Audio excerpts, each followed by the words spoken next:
সবার জন্য একটি খাদ্য তালিকা। আমি আজকে যে খাবার তালিকাটি দেখাবো, সকলেই যদি এই খাবার তালিকাটি মেনে চলেন তাহলে অবশ্যই আপনার ওজন কমবে বা আপনি যতটুকু ওজনে আছেন সেটা ধরে রাখতে চাইলে সেটাও সম্ভব।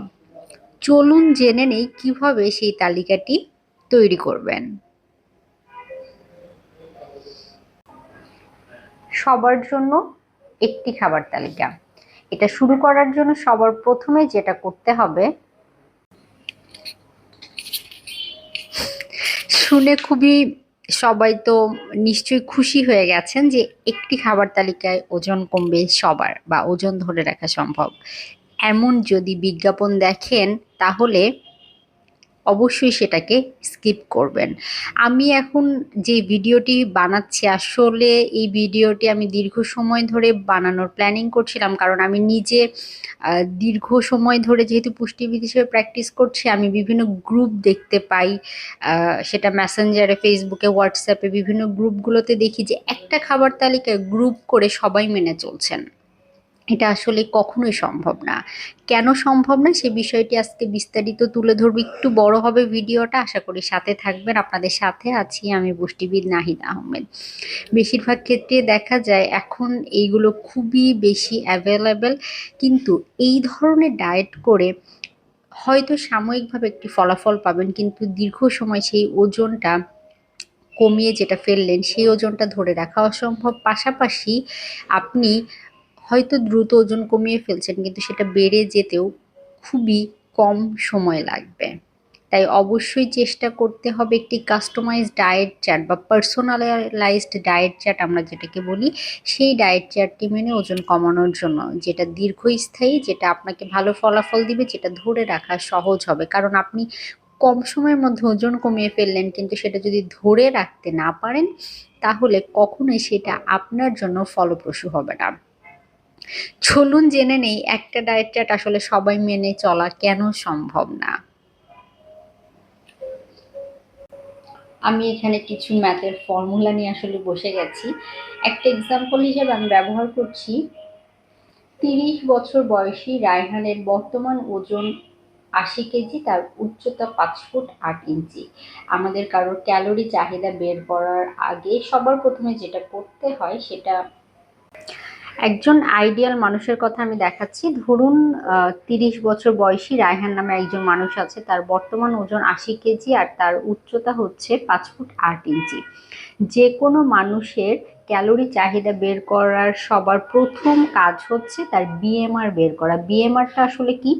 এই যে বিএমআরটা দেখতে পাচ্ছেন, এই বিএমআরটা হচ্ছে কোনো মানুষের বেসাল মেটাবলিক রেট, অর্থাৎ তার বডি কাজ করানোর জন্য প্রতিদিন কতটুকু মিনিমাম তার ক্যালোরির প্রয়োজন, সেটাই হচ্ছে বেসাল মেটাবলিক রেট। অর্থাৎ সে হাঁটা চলাফেরা করে, খাওয়া দাওয়া করে, তার ওজন উচ্চতার জন্য, মানে হাঁটা চলাফেরা আসলে বিষয়টা বাদ যাবে, যে তার বডির চোখের পলক ফেলা, কিডনি, হার্ট, ফুসফুস, লিভার, এই বিষয়গুলো আসলে চলার জন্য কতটুকু ক্যালোরি প্রয়োজন সেটাই হচ্ছে তার বিএমআর রেট।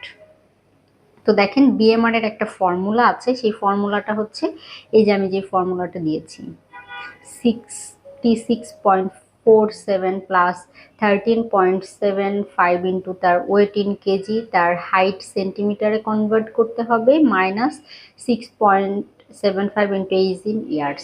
এইটা হচ্ছে বিএমআর বের করার ফর্মুলা।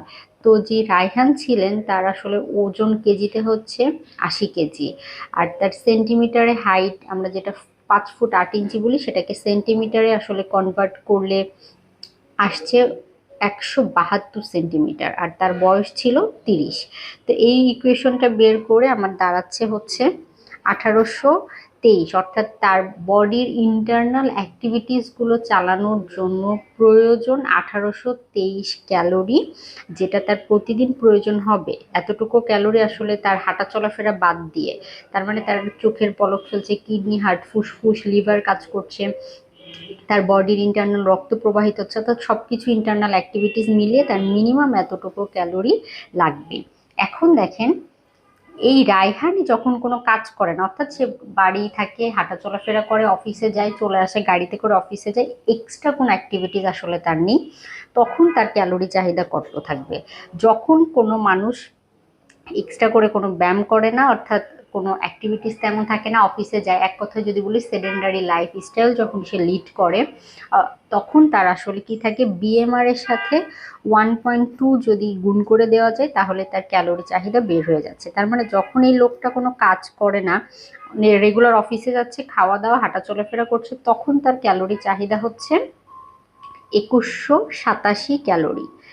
তারপরে দেখেন এই রায়হানি যখন প্রত্যেক দিন সকালবেলায় উঠে হালকা ব্যায়াম করে, অথবা সে যখন হাঁটাহাঁটি করে, প্রত্যেক দিন সকালে বিকেল 1 ঘন্টা করে হাঁটে অথবা ফ্রি হ্যান্ড কিছু এক্সারসাইজ করে, তখন তার ক্যালোরি চাহিদা বেড়ে যাবে। কারণ কি, তখন ফর্মুলাটা কিন্তু আলাদা, তখন বিএমআর এর সাথে 1.55 গুণ করতে হবে। আমি যে ফর্মুলাটা বলছি সেটা কিন্তু ইন্টারন্যাশনালি সার্টিফাইড ফর্মুলা, এটাকে বলা হয় হেরিস বেন্ডিক ফর্মুলা। এই ফর্মুলার মাধ্যমে ক্যালোরি চাহিদাটা বের করা হয়ে থাকে। তারপরে যখন এই রায়হানটা সপ্তাহে 7 দিন বডি বিল্ডার, আমরা বলি না জিম করে, বডি মেক করতে, বডি তৈরি করতে চাই বা মাসেল বানাতে চায়, তাদের ক্ষেত্রে আসলে এই রায়হানি যখন সপ্তাহে 7 দিন নিয়ম করে ব্যায়াম করে, এক্সারসাইজ করে, তারপরে দেখা যায় যে অনেক অ্যাক্টিভ থাকার চেষ্টা করে, তখন তার কি হবে, বিএমআর এর সাথে 1.9 গুণ করে বের করতে হবে তার ফর্মুলাটা।